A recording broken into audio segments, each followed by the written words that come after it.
Welcome everybody to this new webinar of the HelloID August release. And in this new release we have a couple of new features which we're going to explain in this webinar. Of course we only focus on the new features, so we're not focusing on all the current features of HelloID, but just on the new ones that are in this release. Before I continue, don't forget to subscribe on our YouTube channel and hit the bell icon so you'll never miss a webinar or a video release video, so you get updated of all the new stuff that we put into HelloID. So let's start. So we have a couple of new features and there are a lot, so hopefully we have enough time, but I think we will. So first off, I want to begin with provisioning.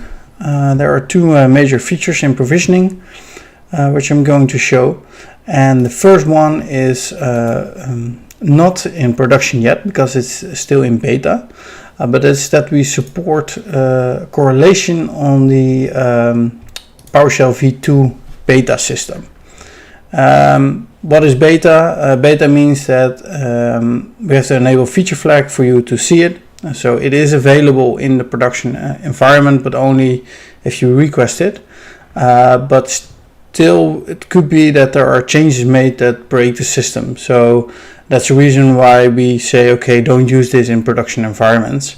But you can just test it out and try it and see how it works. If you want this feature, you can request it at your local support team, and we can enable it on any portal. So what I have here is I've gone to provisioning, and I've gone to the target systems, and here you can see that we have the PowerShell beta system. And if I open it, you will see here that we have a new tab, correlation. And with this we have a couple of options. First off, I can enable correlation, and I can choose two fields. So the person correlation fields shows me all the person fields that are available. So let's say I want to correlate on the external ID, so the person number, employee number. The second one, the account correlation field, shows me all the fields that I've mapped in my fields tab. And that's also one of the new features, of course, of the beta, is that you can make a field list that are used for mapping to create an account. So in this case, I also want to select the external ID because it's also an account field. And I can check it here. Here, if I go to fields, you will see here external ID is a field for my account. And if I do a preview, it shows me that a number is put in the account and it should match with the person. For in the future, when we release this, do not match that correctly because we don't import data. So it's really important that we have created a logic which makes it easier to create the account create and the update. Because in the current situation, in the current PowerShell, you have to do the correlation yourself in the account create action with the PowerShell. But we help you a little bit with that, because you still have to do it in the account create. But what we have in the account create is we have the values and the configuration, so which account and person field are there, and also the values of both of them. And you can check, as I can see here, the correlation configuration is enabled. If it's enabled, then I'm going to check on the account field and the value, and I'm going to check in my target system if that account is still there, if it already exists with that value on that field. If that is the case, I do something new, and that's I'm returning the account correlated to true. So I don't have to create an account, and I also don't have to update the account, because when we send the account correlated is true back, then we automatically start the update account action. And that's the part that makes this whole process easier, because in the previous version you have to do in the create account also a flow for updating the account if it's correlated. But now you don't have to do that. It's just account correlated is true, and then we will automatically start the update action, which will update the account values to the things you have mapped. So that means that you only have the code for the account update for the properties you want to update inside the account update action. And of course also depending on your mapping in the new beta functionality. So only those fields will be sent to the update part. So that's the biggest change. If it's not correlated, you can just create an account and you send the account correlated is false back, of course. And by default it's false, so you only have to set it on true if you really find an already existing account for that person. So it's a bit technical still, but I think it helps that we can configure how the correlation is working inside the UI, but how it's done in the target system we still have to do in scripting, of course, because we don't know how the target system works. So that's the first new feature. Let me check if there are any questions.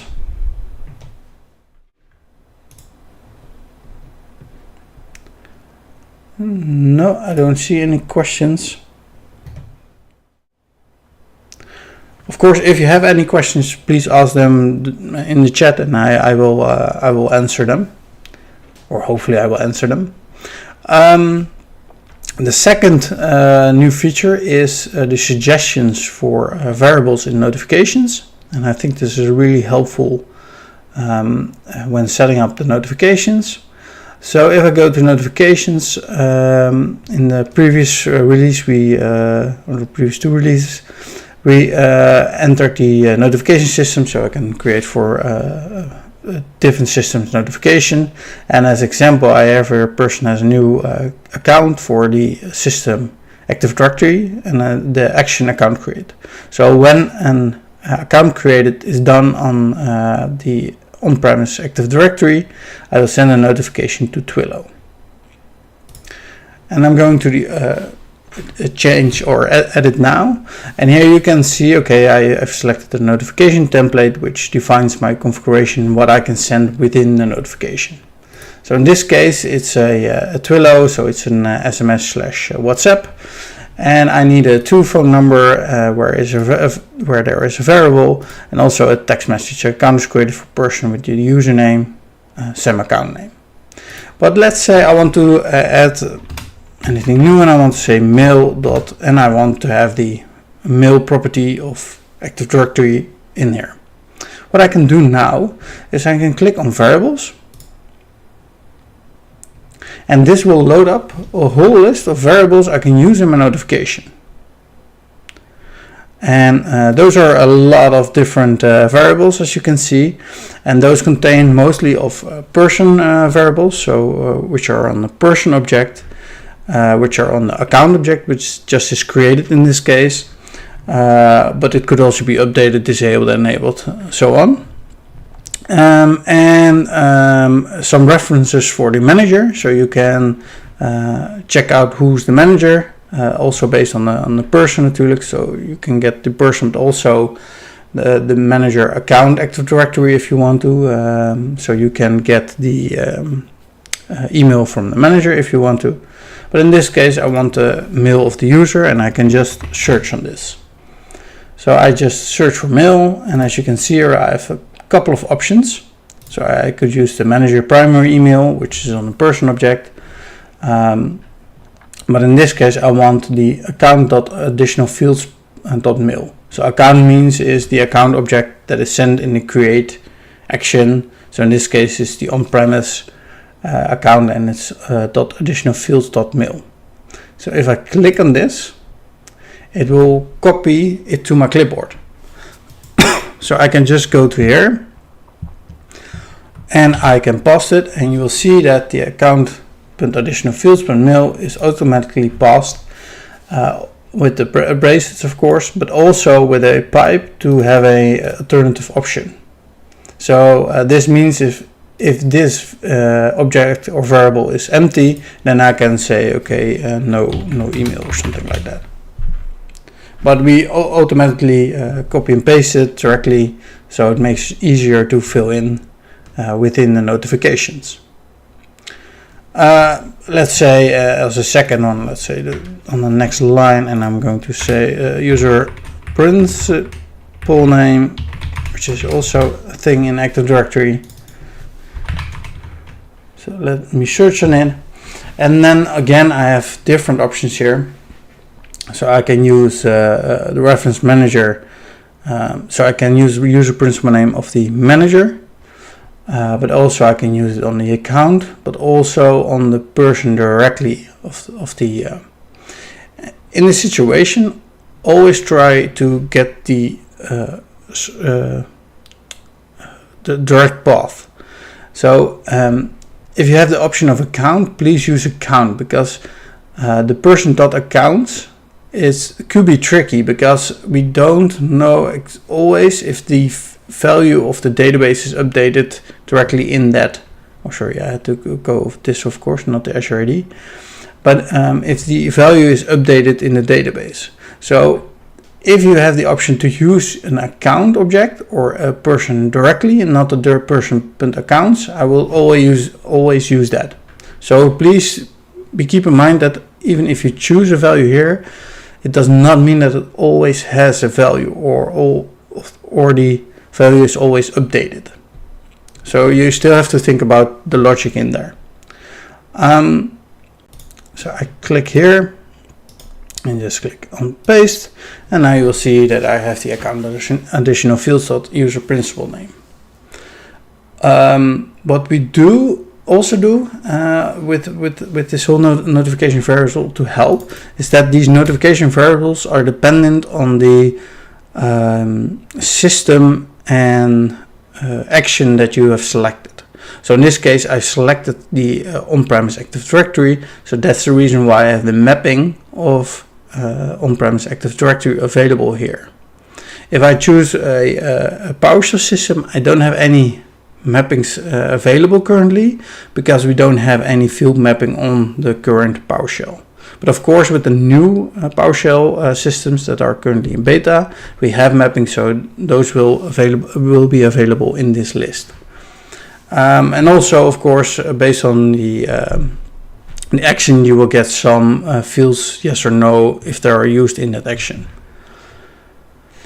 So hopefully this will help you guys set up the notifications with the variables. Let me check if there are any questions.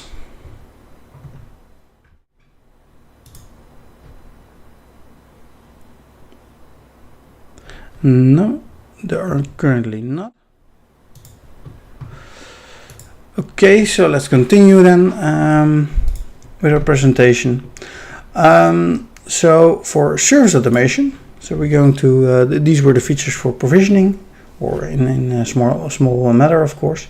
But for service automation, we have a big new feature available. And I already told some parts of it in the latest webinars, because we also put this functionality in beta first, but now it's out of beta. And that is that we, with the products actions, we support a new infrastructure, which means is that we can execute these actions more faster, but also in the cloud and on-premise. And it works a little bit different. But let me show it. So first off, I've created a new product, which is Office 365. So I can, oh sorry, it's not application, my mistake. Office 365 license, so I can request an Office 365 license. So if I click here, I have to choose a license, because I can only have one Office 365 license, and only a single one can be requested. So I configured my product like this, that I can only request this product once for a person. But let's say I request a Office 365 E3 license, and I will request it. So it's requested, and if I go to my products, you will see something new here. So we updated this view, so it's the same view as the other screens, so the grid is the same. But also we added a new column, task state. So with this, you can see that the request state in this case is requested, but I can tell there are some tasks assigned to the requested state, and they're currently pending. And I think if I refresh, oh yeah, they're gone, and the request is now pending approval. So it's a step further. What I can do here with this new interface, also I can filter on the request state. So here I can say I only want to see my approved request or denied or things like that. So this is also a new feature available in this overview. And of course the task state. Also I can still open the details and I can see where my request timeline is stuck, or I can see my form data what is entered as normal. But this grid is new. If I'm going to back to my admin portal and I go into self-service, let me and administration, and let me say approve this.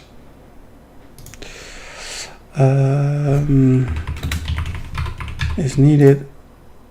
Yes, it's approved. And we go to the request history.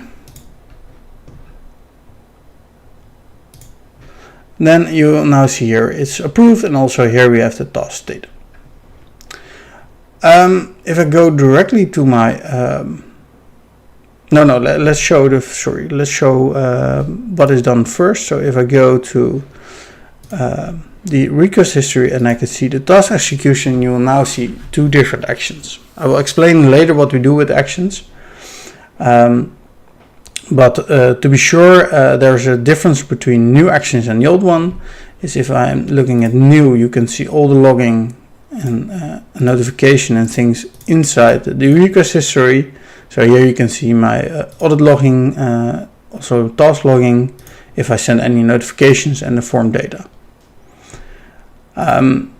With the old one, if I click on view log, you will go to the old task history where you can see some things, but not all the functionality that we currently have in the new task. I will explain that later, what we have that we don't have in the old task.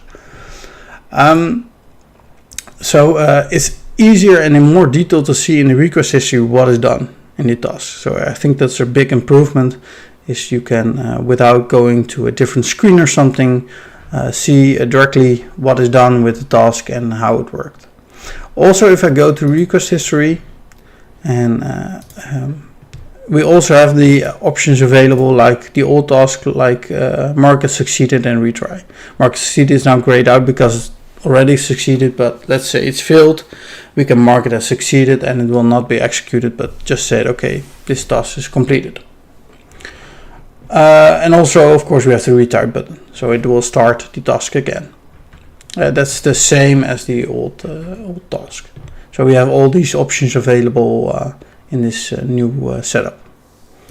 How does this new setup looks like? So if I go to the product, let's go to the same product. So Office 365.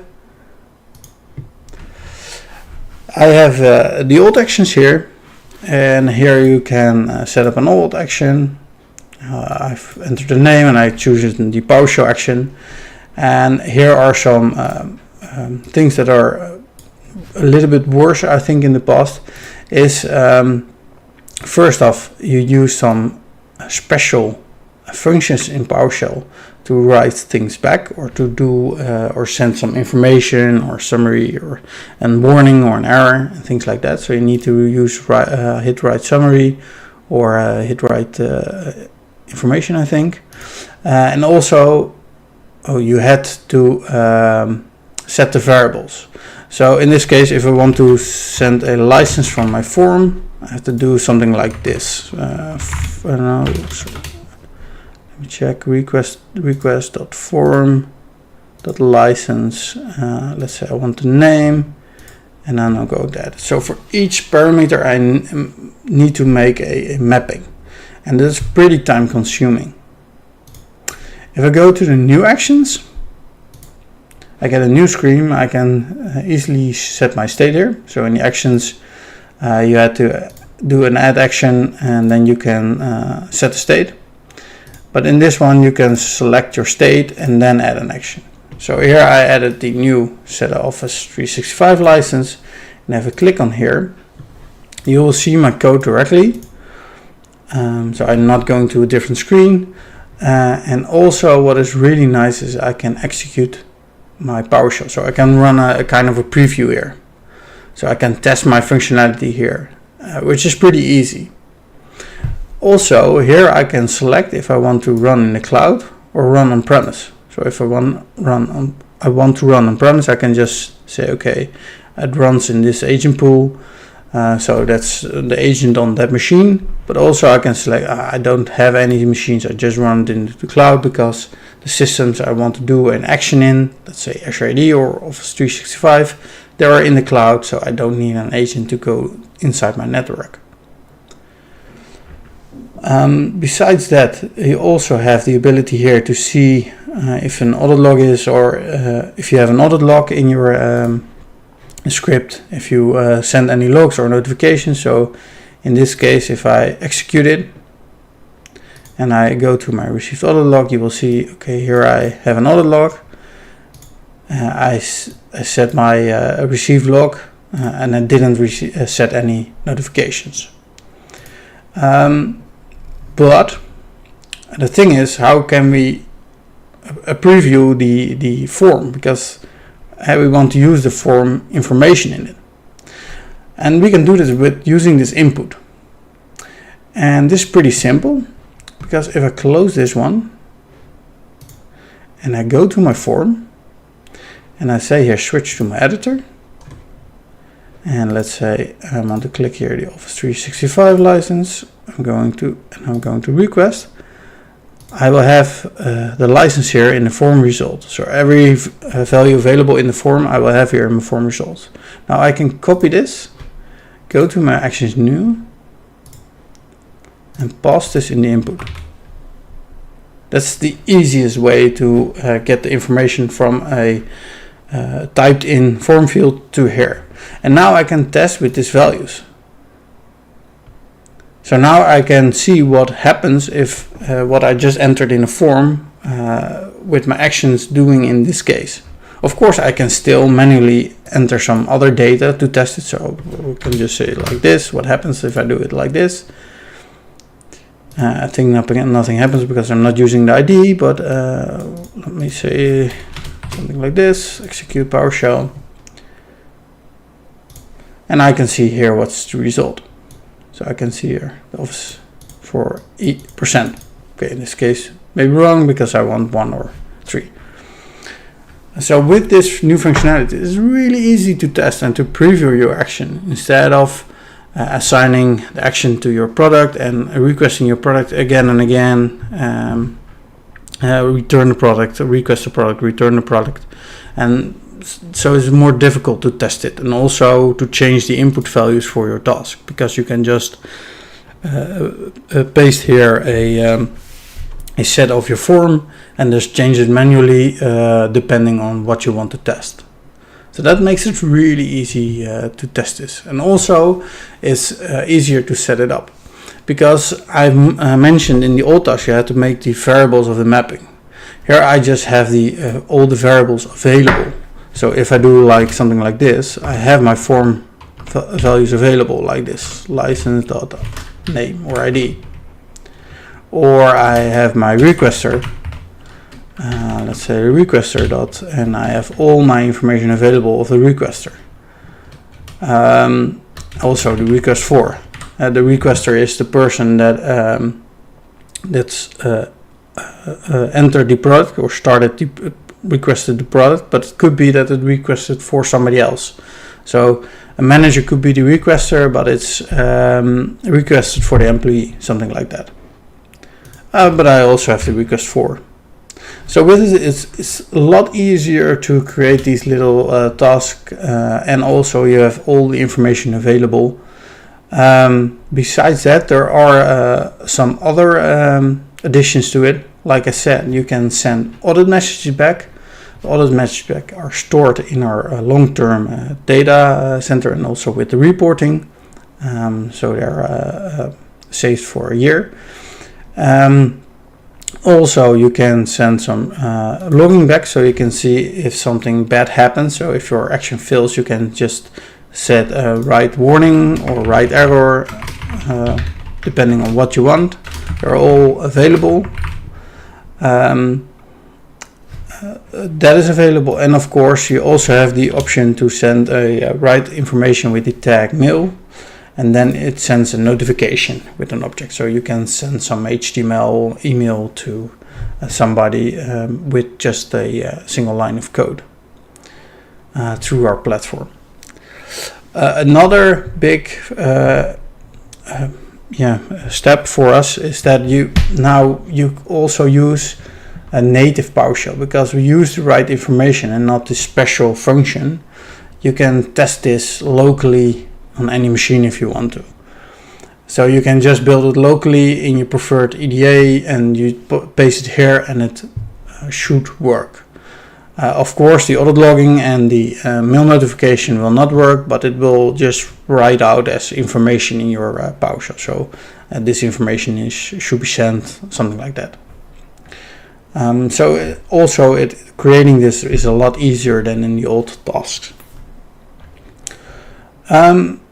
Beside this all, the major new thing is, of course, that you can run it in the cloud. That was not available in the old actions. The old actions are still available, so you can still use them, but I would advise to use new actions. It's a lot faster, and you have more capabilities with that. And also, all the new features will only be available for the new actions and not for the old actions. Of course, all the old actions are still working and still working the same as they did. Another small thing is in the designer. If I add a grid, now you will see the total records available in the grid. So you have a counter on the grid. So that's the last small feature in service automation that is also added. It was a long story, so let me check if there are any questions.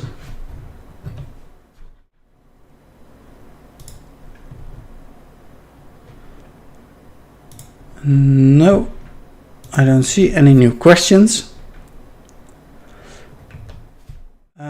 Then I would like to thank you for listening to this webinar, and don't forget to subscribe, of course, on our YouTube channel, and hit the bell icon so you will get an alert when a webinar starts or when it's scheduled. And of course, we also produce, I think 1.5 weeks before the release, we release release videos, so you know what is upcoming before it is in the software.